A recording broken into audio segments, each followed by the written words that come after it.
Bonjour Adrien Quatennens. Bonjour Caroline. Nous allons parler du plan santé, mais d'abord un mot sur le départ de Gérard Collomb qui annonce donc qu'il quittera ses fonctions après les européennes. Peut-il rester ministre de l'Intérieur pendant 9 mois alors qu'il a annoncé la fin de son CDD ? La question qui se pose véritablement, c'est est-ce que Gérard Collomb est encore ministre de l'Intérieur ? Parce que pour moi, il a démissionné depuis un moment déjà. Pourquoi ? Notamment avant l'été, avec l'affaire Macron-Benalla. Vous vous souvenez de son audition devant la commission d'enquête parlementaire ? On a le ministre de l'Intérieur, qui est censé donc être, comme on le dit, le premier flic de France, qui nous dit « mais moi, je ne le connais pas, je ne sais rien ». Donc en fait, l'attitude démissionnaire, M. Collomb l'a déjà depuis quelques mois. On pourrait considérer que c'est une manière moderne de faire de la politique, d'assumer avec transparence une ambition et de donner un calendrier, de ne pas jouer, vous voyez ce que je veux dire, de ne pas jouer sur deux tableaux. Oui, enfin là, en l'occurrence, surtout, ça pose la question de savoir est-ce que pour les mois à venir, nous avons un ministre de l'Intérieur pleinement attaché à sa fonction. Donc vous pensez qu'il faut qu'il parte dès maintenant ? Écoutez, oui, moi je le pense, parce qu'en réalité, la situation dans notre pays nécessite que le ministre d'État, ministre de l'Intérieur, soit pleinement à sa tâche. Or, on voit mal comment Gérard Collomb pourrait être consacré pleinement à sa tâche, alors qu'il prépare d'ores et déjà l'élection municipale à Lyon. Est-ce que vous faites de son départ une lecture politique ? Est-ce que vous y voyez l'exil d'un marcheur de la première heure déçu ? Incontestablement, cela participe de la décomposition en cours du système Macron. On l'a vu, que ce soit avec l'affaire Benalla, que ce soit avec la démission sanction qui pose un diagnostic fort de Nicolas Hulot, que ce soit avec le fait, on l'a vu, que certains marcheurs quittent La République En Marche. Il y a une décomposition en cours et effectivement, ce désaveu quelque part, poursuit cette décomposition. Alors, vous en parlez d'Alexandre Benalla. Son audition, c'est à 8h30 aujourd'hui devant les sénateurs, devant la commission d'enquête parlementaire du Sénat. Qu'est-ce que vous en attendez de cette audition ? Est-ce qu'on ne sait pas déjà tout d'Alexandre Benalla ? Non, je ne crois pas. Je ne crois pas. D'abord, il faut remercier les sénateurs de poursuivre ce travail, parce que figurez-vous qu'à l'Assemblée nationale, ce travail a été sabordé directement par La République En Marche, qui a saboté la commission d'enquête parlementaire. Donc c'est une bonne chose que le Sénat poursuive son travail. Et puis, vous savez... J'entends M. Griveaux ou d'autres nous dire que finalement l'affaire Benalla, c'est juste l'affaire d'un individu et de son comportement particulier. Mais non, ce que les sénateurs veulent mettre en lumière, c'est quel est le dispositif autour d'Alexandre Benalla et quel était son rôle profond au sein de l'Élysée. Comment se fait-il que quelqu'un qui est si proche du président de la République se croit autorisé à être déguisé en policier et à agir comme il l'a fait, et en plus avec des révélations qui se sont... succédés et qui ont continué pendant cet été. Justement, vous savez tout, Adrien Quatennens. Qu'est-ce que vous attendez de plus dans les détails ? On sait à peu près comment les choses se sont passées. Non, alors on sait comment les choses se sont passées. Est-ce qu'on n'est pas face à un Sénat qui est en train d'instrumentaliser non, absolument pas. D'ailleurs, un dossier pour faire de l'opposition politique ? Je rappelle que la majorité du Sénat est à droite. Pas du tout. La situation est quand même grave.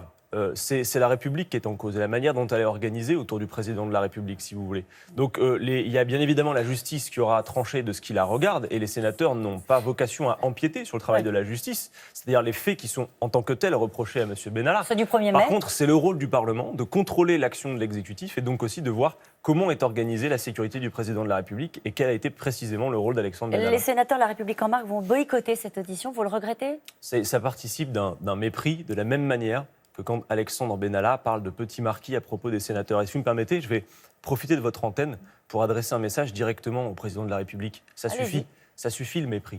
Parce que quand on a les fainéants, quand on a vous traversez la rue et je vous trouve un emploi, quand on a les Gaulois réfractaires, eh bien c'est un appel d'air pour plein d'autres dans toute la Macronie qui se sentent ensuite autorisés à traiter tout le peuple français, mais aussi ses représentants avec mépris. Figurez-vous qu'hier à l'Assemblée... Benalla fait du Macron ? Je ne sais pas si c'est plutôt Macron qui fait du Benalla, l'avenir le dira. En tout cas, ce qu'il y a de clair, regardez, hier à l'Assemblée nationale, à mon collègue le député Ratenon, qui critiquait l'inconséquence du plan pauvreté, Agnès Buzyn s'est crue autorisée à lui dire qu'il se nourrissait de la pauvreté. Jean-Luc Ratenon, avant d'être élu député, il était allocataire du RSA.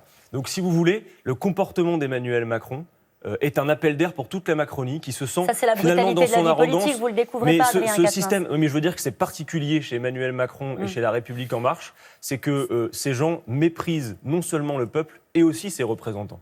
Juste une dernière question sur l'affaire Benalla. Un syndicat de policiers s'étonne que la voiture de service d'Alexandre Benalla n'ait pas été perquisitionnée, que son téléphone portable n'ait pas été saisi ni ausculté. Est-ce que vous pensez qu'il a des choses à cacher ?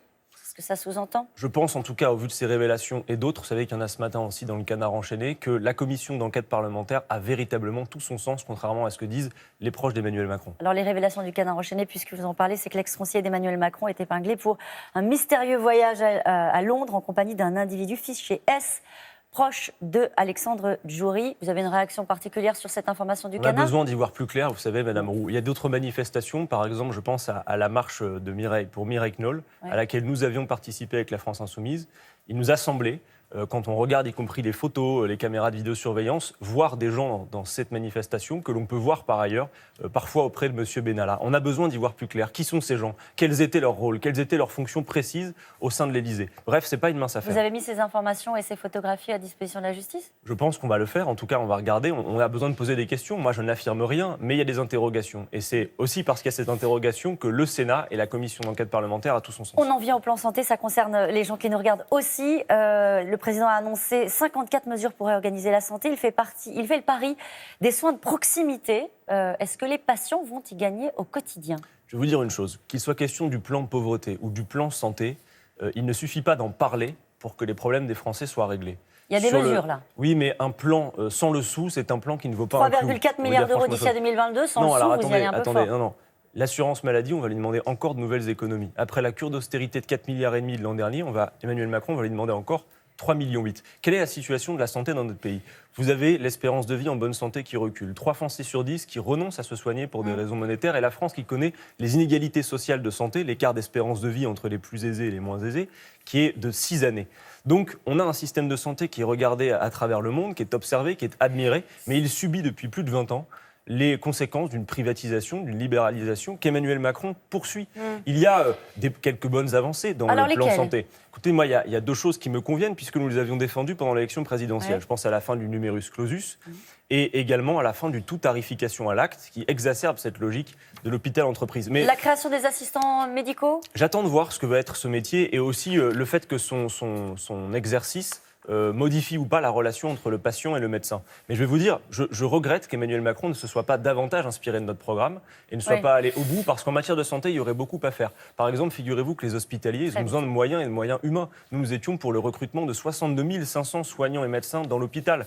On pourrait imaginer un système 100% sécurité sociale qui rembourse véritablement. Tout ça, on peut le faire. Je regrette que Emmanuel Macron, quand il s'agit des plus riches, est toujours très conséquent. Et quand il s'agit du service public et du peuple français, il est toujours trop timide. 3,5 milliards. Oui, mais regardez, attendez. Bon. 3 milliards, c'est ce qu'il donne chaque année à 300 000 assujettis à l'ISF. Le plan pauvreté à côté, c'est 2 milliards par an pour 9 millions de pauvres. Emmanuel Macron est plus que jamais le président des riches. Ce n'est pas une étiquette, ça se vérifie dans les faits. Merci, Adrien Quatennens. Merci à vous. Merci, je ne vous relance pas qu'elle disait. Bonne journée à tous les deux.